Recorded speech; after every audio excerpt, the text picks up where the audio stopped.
Now it's time for Live with the Vibe. Your 4 expert coaches have heart-to-heart conversations, share their thoughts and points of view about the things that matter to you most: love, relationships, your career, and trauma. Here's Julianne Cantarella, Jackie Atchison, Susan Greif, and Amy Blumberg. It's time to learn a little, laugh a little. It's time for the Vibe. Hi, and welcome to Live with the Vibe, where we have the heart-to-heart conversations. I'm Julianne Cantarella. I'm Jackie Atchison. I'm Susan Greif. And I'm Amy Blumberg. Have you made a New Year's resolution and just gave it up within the first 2 weeks? Probably. Yeah. Probably. Well, you're not alone. There's only 8% of people are successful in making their New Year's resolution. And this is why I don't believe in New Year's resolution. It's all about reset. And in order to reset, in order to change a habit, you need to be consciously aware of your changes. It takes about 66 to 90 days to actually change your lifestyle. I can't wait that long. It depends on the task. That's the problem. I was thinking the same thing. That's probably why people give up so quickly. Yeah, and I think the problem is also because we have these goals that seem so unattainable. Instead of saying, oh, I need to lose like 60 pounds, people should start saying, maybe I will lose like 2 pounds a week. And these make short goals. They're more attainable, more doable, and they say people who are successful also need to be held accountable. They get part of a support group. Or hire a coach that keeps you accountable. You know something? Oh, yeah. Cheer, cheer, cheer. Yeah, absolutely. I'm drinking. Okay, I better drink to that too. So, Amy, do you have a New Year's resolution or reset that you're planning on doing? My reset is to get back to using my treadmill because I can't get to the gym because I'm so busy. So that would be one, or to find someone, maybe one of you, to exercise with. I find that I need sometimes the classes, the partners, the accountability to really keep my fitness up. And it's really hard to do that when you're constantly on the go. So for me, my goal for myself, or my need for myself, is that fitness makes me just feel so much better. And I wish I was as disciplined as you are, Jackie. I mean, you seem to be able to maintain that as part of your lifestyle. Wait, I need to interrupt. Oh, and please we have do. to see Jackie. If you don't follow Jackie on Instagram or Facebook, she has this Motivational Monday, and I'm just in awe of your workout routine. You're amazing. Thank you. Sorry. Well, it took over 90 days to make it a lifestyle, and I broke it into simple steps. So I work out with my trainer 3 to 5 days a week, mostly 4, depending on the week, for a half an hour of intense training, and I start my day that way. And that's it. It's part of my routine. Like, you go to the bathroom, you shower, you brush your teeth, you do something, and then you begin your day. But if you can't afford a fit trainer, and a lot of people can't, so what do you do? What do you tell people? Because I'm sure you couldn't always do that. How many of my clients can't afford a trainer? Well, years ago in my first marriage, when things were different, I had a partner that we dropped the kids off at the bus stop, and then we walked around the neighborhood for 45 minutes. That's great. Yeah. That's what we did. Walking and having Brisk friends. pace, talked about our day. And it's you know. such a great way to release whatever issues that you do have. You get it out there. It's And you release endorphins, which make you feel much better. I actually have like walk and talk sessions with some clients who actually like to go on these mini hikes, and we use that as a way of exercise for the mind and the body. You sure it's not walk and try to breathe? Well, it's more flatland. It depends on who wants to do this. As you walk more, you can breathe more easily. It's true. Yes, Yeah. so true. So what you ladies don't know is that, much like Jackie, I go to the gym. Well, it's not the gym. I do Pilates 5 days a week. 5 days, and I really try not to miss it. No matter what, I'll make it a priority. Is it a class? It is a class, and I love it. I go, I do my workout, and I'm there, and then I head home. And the best thing about it is they teach breathing. You have to do a special breathing when you do Pilates. So I'll find myself walking around the house doing my Pilates breathing, subconsciously when I'm feeling stressed and overwhelmed. And it's like, oh my goodness, I'm resorting to that. And it really does help reduce stress along with the workout. Whatever it is, there's community centers. I know in Fort Lee where I live, if you live in Fort Lee, you can join the community center. The classes don't cost anything. Yes, exactly. I was playing pickleball for a while before I ramped up my business, all part of the community. It's so easy to find things that are not expensive. And I believe in the power of the pack. I needed to lose the weight a couple of years back, so I decided to put out a New Year's resolution challenge for me, along with other people, and also, again, power of the pack for my business. I asked to work with you ladies, and you were there for me. So sometimes we just need the tribe to help us get through the hump. Absolutely. But you know what I like about what you said and what we keep trying to explain to other people is if people don't come to you for whatever reason, they don't know what's going on in your life, or they're uncomfortable with your circumstances and they want to help, they just don't know how. You reached out. Yes. Reaching out. Without a doubt. And then they're happy to do it. They just didn't know how to ask the question. Or communicate. If you can't climb out of your hole by yourself, you must reach out so people know you're in that hole. Yes. Well, isn't that why people make New Year's resolutions? I'll use that loosely because I don't believe it's... Well, resolution is resolving, but it's not. That's why the reset is such a better term. Reset your mindset. And it doesn't have to be on New Year's. No, it doesn't have to. So if you start in February or March, whenever it's best for you. Today. You know what? Whenever you wake up and I think it's whenever you really wake up and you really say to yourself, I'm ready. Enough is enough. I'm ready. Without a doubt. Well, I think it's about commitment. It's about commitment to yourself and belief in yourself that you have the staying power. And when I work with clients, a lot of times they come to me because there's a lack of belief they can do something. So when you talk about using January as that benchmark to start anew and reset, I try to work with clients on 30-day, 60-day, 90-day goals so that it's more realistic and you're managing those expectations, because otherwise you can go crazy with trying to think, oh my God, I've got to ramp up so fast and do it.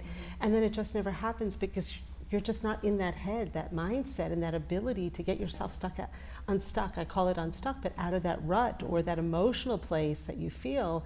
And I put this out to both you, the two of you, Jackie and Julianne, because so many of your clients are feeling sorry for me, woe is me, and wanting to use the new year as a springboard to something different. But what do you tell people? Because you don't have to do that. And I tell my clients, you could be doing it all year long with bite-sized goals that are achievable. What do you say? So with my clients who engage in negative self-talk, we talk about changing that into the positive and putting that out there that you are going to have a positive experience. And it's very important to reframe. Absolutely. Absolutely. If negative thoughts, do affect us physically as well as positive thoughts affects us positively. So there is that idea of the law of attraction. Right. Oh, without a doubt. Oh, isn't that the truth? Well, coming from a first-time divorce going through the holiday season, what happens is a lot of clients of mine already know during the holidays they're going to be getting divorced or starting to file for divorce in January. Right. The reason they wait is because they want to have the last family experience together. So whether they've discussed it with their spouse or they know it's brewing in their head. So divorce month is January for filing. So what I start to tell my clients is they have to start to learn who they are as an individual, because they're no longer part of a couple, and people that are in coupledom world tend to think alike, have the same feelings, and they have to start to learn who they are as individuals. It's really important. But going back to the dating, they're also in a rush sometimes. Oh, without a doubt. And the problem with that is that also makes for another negative experience. So trying to understand how to be positive.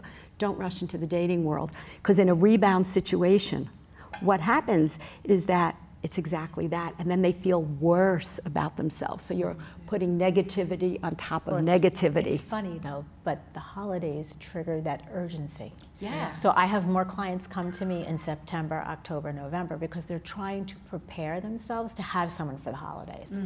And well, actually, I tell them it's a good time because that's where everybody's feeling that. But of course, you know, everybody, I always say slow and steady wins the race. I mean, you can't force instant relationship anyway. Not at all. You can't force instant change, the same idea. It's slow and steady, and I think that's what frustrates so many people about changing habits, changing relationships with themselves and with others. Right. I'm curious, Amy, in your world, you expressed personally, but I want to understand as a business coach, when people come to you, and again, people make these resolutions at the beginning of the year. What is that? Well, it's interesting because Julianne talked about rushing. And so a lot of times if people have been downsized or they're looking to get back into the workforce, what you said is September, October, November, people are trying to make it happen. They're overzealous. And what ends up happening is when it doesn't happen, they really smash their expectations in such a way that they get into this negative behavior. And then what happens is they're like in a rut. And they say, I'm in a rut, and what am I gonna do? I don't have a job, I don't have money. And then they try to put all the emphasis on trying to find a job starting in January. And what you talked about, both of you, a couple of you did, is you really have to pace that and really be very deliberate by taking yourself and really focusing on things in a smaller way versus thinking, oh my God, I have to have a job by January 1st. But sometimes that just doesn't happen, it's unrealistic. And it's finding the right job and not just finding a job to take a job. And that's what happens. So when I work with clients, we talk about, I talked about it earlier, is what are your goals? Find an accountability partner. Be realistic. Make sure that you're going out with a very specific strategy on how to look for clients, where to look for clients if you're a coach or you have your own business, but if you're looking for a job in a corporation, where do you really want to be working and how do you really network and connect in with these people so that you're not putting all the emphasis on it's January 1st and I have to have a job. Because what happens is when that doesn't happen, then you get depressed. You feel lonely, you feel sorry for yourself, woe is me. You believe you're never going to find a job. So I think there's a lot of commonality between all of us in terms of what people do. And it really stems to mindset. And so one of the things that we talk about is, where I talked about fitness for myself, that really allows me to level set my day and really keep me in a good space in my head. And Susan, I don't know what else you tell your clients or Jackie, but I find for me that I talk to my clients about really approaching things by journaling and really having a plan versus just randomly thinking we can hurry up and go. Right. I mean, there's always vision boards for some people who are more creative visually. But there's also journaling, there's also calendar, there's also everything. But I think the first step in resetting your mind is willingness. You know, you think you are, but you're really not. You can be mentally prepared. Second thing is awareness. Whatever you need to do to create awareness, whether it is journaling, whether it's listing, whether it's a vision board, whatever it is, you need to create an awareness to see what thoughts come up and the behaviors that are manifested by these thoughts. See, but I like what you just said because I think you don't recognize that you're manifesting this feeling and this emotion. And so for my clients, it becomes this self-sabotage. Yes, so for mine as well. For all of us. All of us. Yep. That's exactly what happens. Yeah, so what do you do with a reset? I mean, I know for myself, it's fitness, it's journaling, it's finding accountability, and it's also looking at things from a very different perspective. It's somewhat stepping back and re-looking at things, and I try to encourage clients with that, but everybody looks at things very differently. And sometimes those negative feelings and emotions come up, and then it goes back to the reset of January saying, oh my gosh, what am I going to do? And it doesn't help, like we discussed in the previous show, that the days are darker. Oh, without and, yes. And shorter. It's just normal to want to go home. And hibernate. And, you know, put on your favorite PJs and get under the covers. Like, who wants to go out? And then this seasonal, just, you know. Seasonal depression is another thing. And you just add life to whatever your chemical makeup is. It's really difficult. And I add, again, I'm going to add another layer to women or men going through divorce, and that it's typically they're beating themselves up.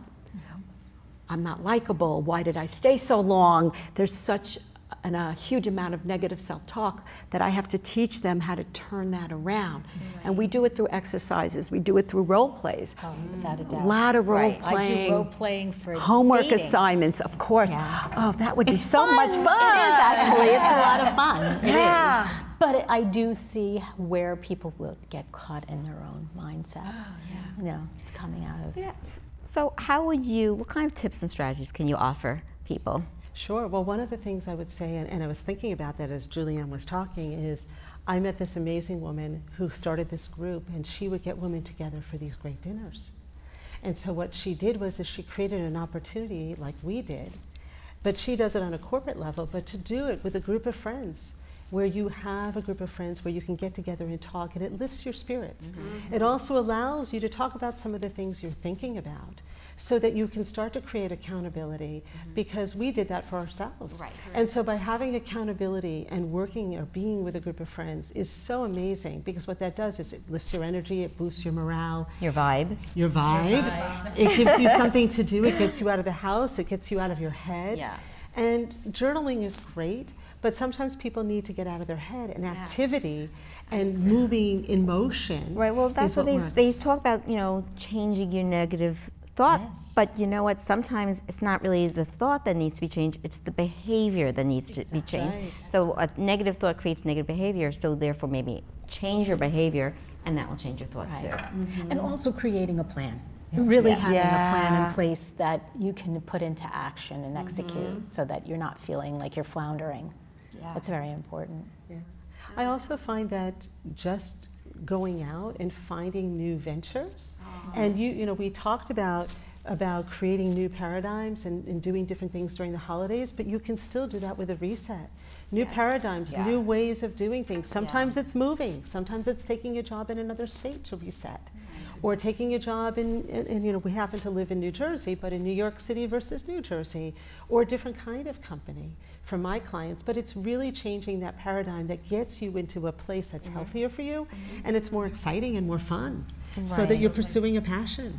Right, and I think sometimes we have these obstacles in front of us to help us find creativity within. How do we deal with the obstacles? How do we get over, under it, around it? You know, that gives us the impetus to create, and creativity begets more creativity. Oh, without a doubt. See, I push my clients, it's similar to work, where women in the workforce, I remember years ago, were not like the men. They didn't, when the guys were going, come on, we're gonna go out for drinks, the women were like caught up in the paperwork, and they just get caught up in these things, thinking this is the most important thing.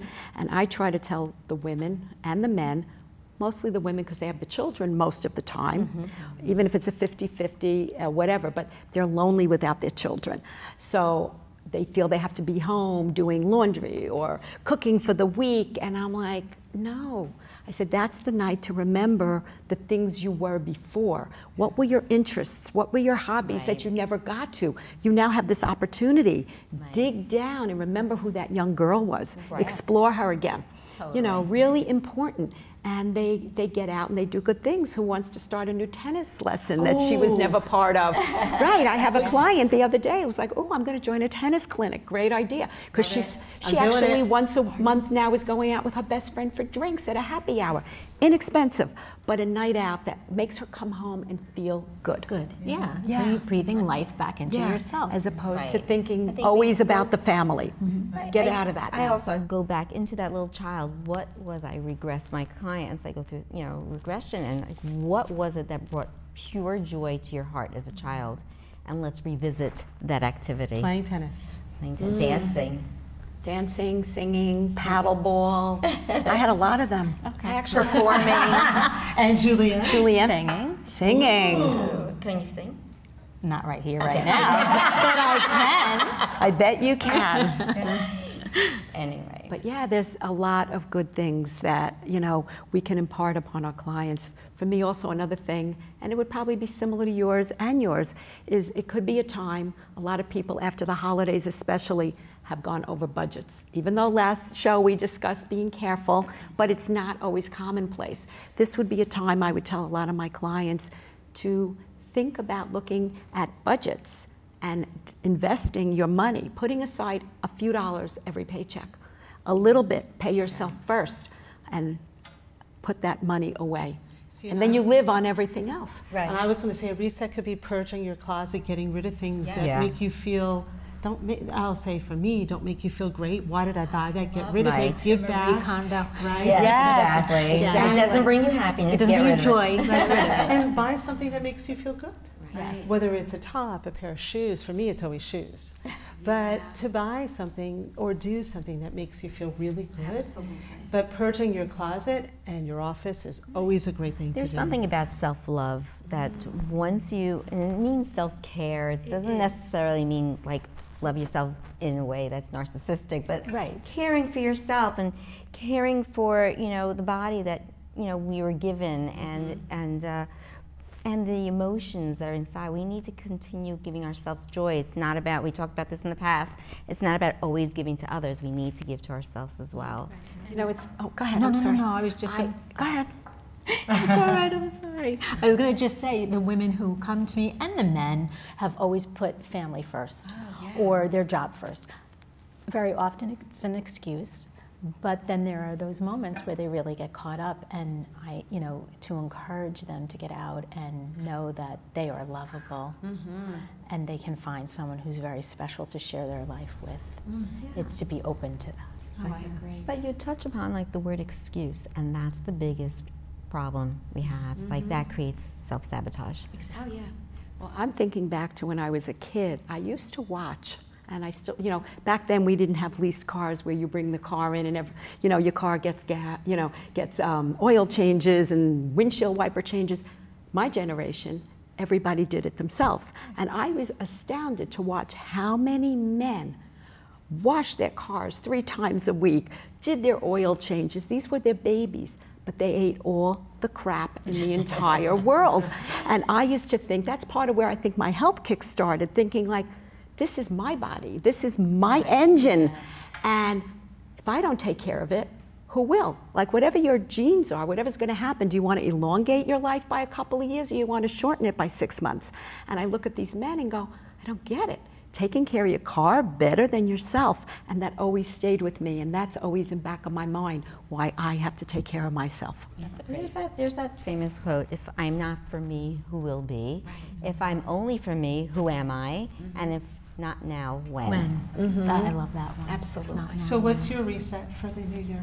So my reset for the new year is, I think I'm going to reset and get back on track health-wise. I know I've been having a little struggle this year, so I'm going to get back in self-care, because you got to practice what you preach. I'm going to ask you, how do you plan on doing it? Oh, It's don't put not me on the enough to spot. say it. So I want to hold you accountable. I'm sorry. We're cutting that out. We're cutting that Oh, okay, cut out. that I'm out. starting to get hormones. All right. Julianne, what's yours? My reset, I've given thought to this, and it is, this year is going to be my year of yes. So I'm going to be more open to more social events. I know that will make Jackie very happy. And just getting involved more. It's been my family and my business. So I need to get out and be a little bit more social. That's great. Personally want to try to be a little more optimistic. I really do. A little less judgmental. And I want to work a little bit more. I've already set up the class on just to reinforce my skills on marital mediation, because I really think along with everything I do, it's really important to help couples communicate better. And that's always been a passion of mine. And now I really just feel like I want to get out and do it. That's awesome. I love it. that. Yeah. And for me, it's creating more family fun and doing it around activities, around sports, around fitness, so that we can do more things as a family and have a good time, so that we're all doing it together and all getting out and really keeping ourselves healthy. So that, to me, family time is really important. And that might also mean doing something with my sister, not just my husband and my daughter. Right. Because my sister and I, that's my accountability. She's my partner to some degree, outside of this vibing group. Right. Well, with that said, thank you so much for joining us, and we look forward to having you join us in 2020 with 2020 Vision. Yes. And I'm Julianne Cantarella. I'm Jackie Atchison. I'm Susan Greif. I'm Amy Blumberg. And we're alive with the vibe.